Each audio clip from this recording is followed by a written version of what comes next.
नमस्कार, मी कोमल. आज आपण बनवणार आहोत पालकची भजी. तर ती भजी कशी बनवायची, चला तर मग बघूया. अगदी टेस्टी तयार होतात ही भजी. आपण नेहमी कांद्याची किंवा बटाट्याची मिरचीची भजी बनवतो, पण पालकची भजी जरी बनवले तरी खूप छान लागतात. आणि पालकची भाजीसुद्धा खूप शरीरासाठी चांगली असते. त्यामुळं भाजी सहसा मुलं खात नाहीत, त्यामुळं अशा पद्धतीनं भजी जर बनवली तर मुलंसुद्धा आवडीनं खातात. चला तर मग रेसिपीला सुरुवात करूया. तर हे बघा, भजी बनवण्यासाठी इथं मी पालकची भाजी निवडून घेतलेली आहे. म्हणजे हे बघा, अशा पद्धतीने हे पानं फक्त मी घेतलेली आहेत, ती स्वच्छ पाण्याने धुवून घेतलेली आहे. 2 बटाटे घेतलेले आहेत मी, कच्चे बटाटे घेतलेले आहेत. तर हे बटाटे आपल्याला खिसून घ्यायचे आहेत आणि भाजीसुद्धा चिरून घेणार आहे मी. तर भजीमध्ये टाकण्यासाठी मी इथं हिरवी मिरची घेतलेली आहे, धुवून घेतलेली आहे. ही जास्त तिखटवाली मिरची नाही, तुम्हाला जर जास्त तिखट आवडत असेल तर मिरचीचं प्रमाण थोडंसं वाढवलं तरी चालेल. लसूण घेतलेला आहे, तो लसूण टाकून घेणार आहे मी. जिरे टाकणार आहे. थोडंसं आलं घेतलेलं आहे मी. तर हे मी मिक्सरला बारीक करून घेणार आहे. तर पालकची भजी बनवण्यासाठी इथं मी हे बघा, पालकची भाजी बारीक अशी चिरून घेतलेली आहे. तर 2 आपण बटाटे घेतले होते साली काढून, ते सुद्धा मी हे बघा खिसणीने खिसून घेतलेले आहेत. या भजीमध्ये बटाटा टाकला की भजीला खूप छान अशी टेस्ट येते. तर सुरुवातीला काय करायचं आहे, हे खिसलेला बटाटा सुद्धा मी स्वच्छ पाण्याने धुवून घेतलेला आहे 2-3 वेळा. तर याच्यातलं सगळं पाणी निथळून घ्यायचं. हे बघा, अशा पद्धतीनं. आणि मगच ते या भाजीमध्ये टाकायचं. पालकच्या भाजीला सुद्धा स्वतःचं असं पाणी असतं, त्यामुळं पाणी आपण भजीचं पीठ ज्यावेळेस तयार करतोय त्यावेळेस खूप जास्त एकदम टाकणार नाही. तर हे बघा, बटाट्यामधलं सुद्धा एक्स्ट्राचं पाणी मी सगळं हाताने काढून घेतलेलं आहे.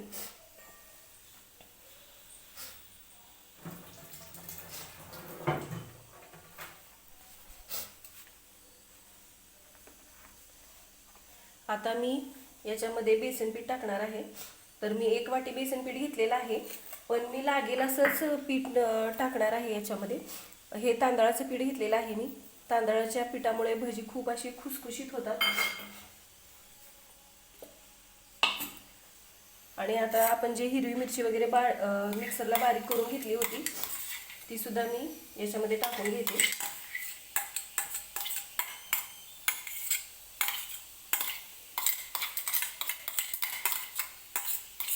पालकची भाजी सहसा जास्त कोणाला आवडत नाही, मुलांना वगैरे. पण अशा पद्धतीने जर भजी वगैरे जर बनवले, आणि ते आपण घरातच बनवतो त्यामुळं म्हणजे जरी लहान मुलांना खायला दिले तरी ते आवडीने खातात. आपण घरी बनवतो म्हणजे स्वच्छता वगैरे व्यवस्थित आपण हे करूनच बनवलेलं असतं.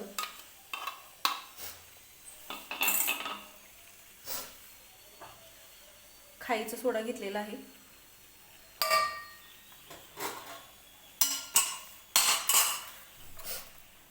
थोडीशी हळद टाकते मी.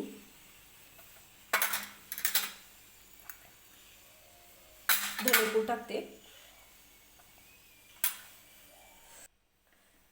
चवीनुसार मीठ टाकून घेणार आहे.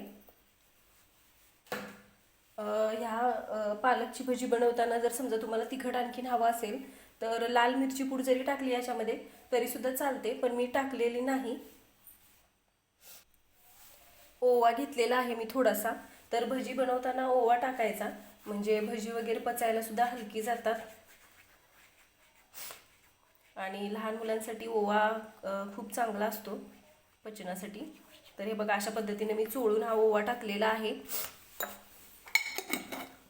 भजीला छान टेस्ट पण येते आणि शिवाय पचायला सुद्धा हलकी जातात भजी वगैरे. तर आता हे सुरुवातीला मी असंच मिक्स करून घेते, म्हणजे आपल्याला अंदाज येईल आपल्याला पाणी किती टाकायचं आहे ते. काही लोक नुसतीच पालकची भजी बनवतात, पण बटाटा टाकल्यामुळे ह्या भज्यांची टेस्ट जी आहे ती आणखीनच छान लागते. त्यासाठी मी बटाटा टाकते. तर हे बघा, मी पाणी काहीच टाकलेलं नाही तरी सुद्धा हे अगदी ओलसर असं दिसतंय. कारण की पालकच्या भाजीला म्हणजे स्वतःच असं पाणी असतं, म्हणजे त्यामुळं जास्त पाणी टाकायची काही गरज नाही. हे पीठ आपल्याला खूप जास्त पातळ सुद्धा करायचं नाही. व्यवस्थित हाताने आपल्याला मिक्स करून घ्यायचं आणि जर हवं असेल तर थोडंसं बेसन पीठ टाकायचं. तर मला आणखीन थोडंसं बेसन पीठ लागणार आहे. तर मी सुरुवातीला 1 वाटी बेसन पीठ घेतलं होतं, त्याच्यातलंच सेपरेट ठेवून घेतलं होतं, तेच पीठ टाकते मी.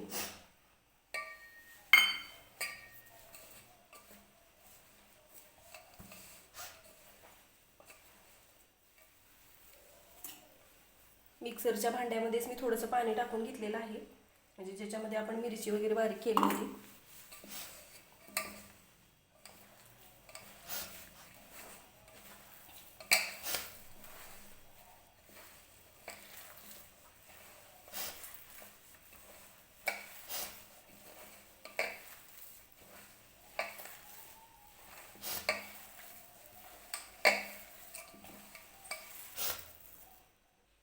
तर भजी बनवण्यासाठी इथे मी कढईमध्ये तेलसुद्धा गरम करायला ठेवलेलं आहे आणि हे आपण हे भजीसाठी पीठसुद्धा तयार करून घेतलेलं आहे.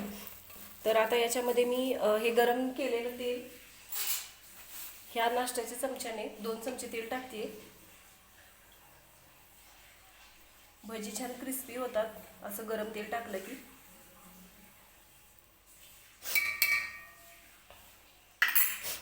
आणि परत एकदा व्यवस्थित मिक्स करून घेते. हे पीठ मिक्स करूपर्यंत तेलसुद्धा गरम होते. तर तेलसुद्धा गरम झालेलं आहे. थोडंसं पीठ टाकून घेते याच्यामध्ये. तर हे बघा तेल गरम झालेलं आहे. गॅस थोडासा बारीक करते आणि आता भजी बनवून घ्यायची आहेत.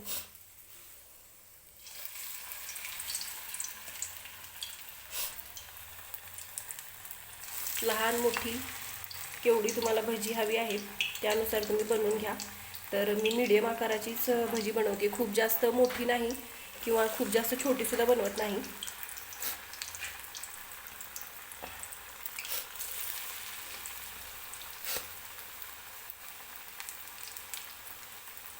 पीठ खूप जास्त पातळ करायचं नाही भजी बनवताना.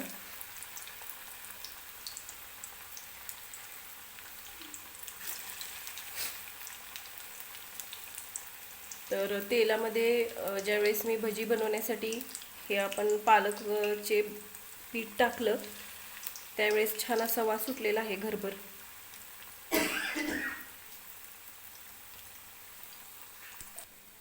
तर मीडियम गॅसवरतीच मी हे भजी तळून घेणार आहे, म्हणजे ते छान असे तळले जातील.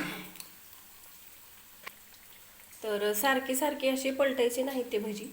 एक बाजू व्यवस्थित तळले की मग पलटून बघायचे. हे बघा असं हलकासा गोल्डन रंग आलेला दिसतोय, मग ती पलटून घ्यायची भजी.